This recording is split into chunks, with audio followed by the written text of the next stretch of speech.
Бу көннәрдә Опас районында Россиянең мәгариф отличнигы, язучы, 500-дән артык җырлар авторы Гөлнур Айзатның яңа китабы чыкты. Баллы кирпич дип исемләнгән китап ни турында? Ләлә Зайнуллина танышып кайтты. Мин менә шушы китабым белән үзебезнең нәселгә генә түгел, апасымның иң тырыш, иң булдыклы хезмәт сигән халкына баш ияргә килдем бүген. Опасның үзәк китапханәсенә Гөлнур Айзатның дуслары, туганнары, сабакташлары, иҗатын яратучылар, китап сөючеләр җыелды. Чираттагы иҗат җимеше Баллы кирпич китабы Опас районының үткәне белән бәйле.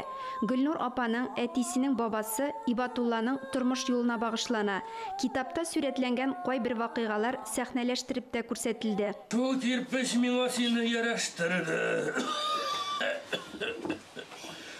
Ömrüm şul kирпичкә. Рәхмәтле булып узды. Бу әтием васияте дә. Кызым, нәселдә шушы бабайның исемен оныттырмау синең бурычың.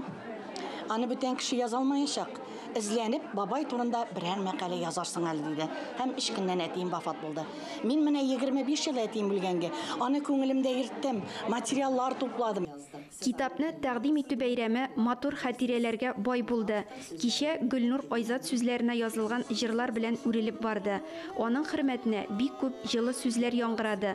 Опас район җитәкчелегенең хөрмәтен Ринат Гыйльфанов, район мәдәният бүлеге җитәкчесе Рөстәм Мингазиев рәхмәт сүзләрен җиткерде.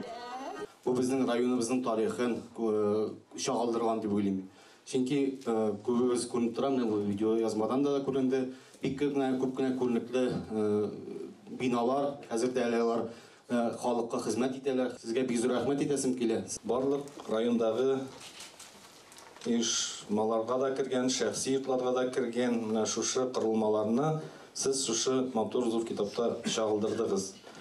Автор тарихи чыганакларга, онлайн әңгәмәләргә, энциклопедик басмаларга, кулъязмаларга, туганнары, якташлары истәлекләренә нигезләнеп эшли. Бу китап фәнни китап, чөнки анда һәр герой яшәгән, яши. Алар барысы да фән тарафыннан, архивлар тарафыннан дәлилләнгәннәр. Шуңа күрә әдәби вариантта түгел, лирик вариантта түгел, шын фәнни китап. Без бабабызны шушында рухы белән күз алдында тотабыз.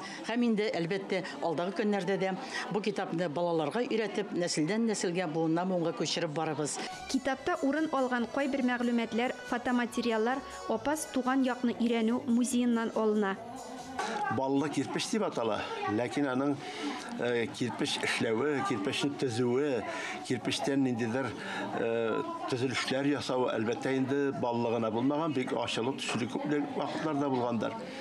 Ибатулла картның тарихы, аның бездә бик күп музейда мәгълүматлар саклана. Шуңа күрә бу китапка безнең музейдан да билгеле бер күләмдә өлеш керде. Күп очракта андый архитекторларны бик алай искә алып та булмый, алар читтәрәк кала. Эш белгән хур булмас ди безнең татар халкы. Китап герое Ибатулла картның кулы хезмәт белүе аны ашлы да итә.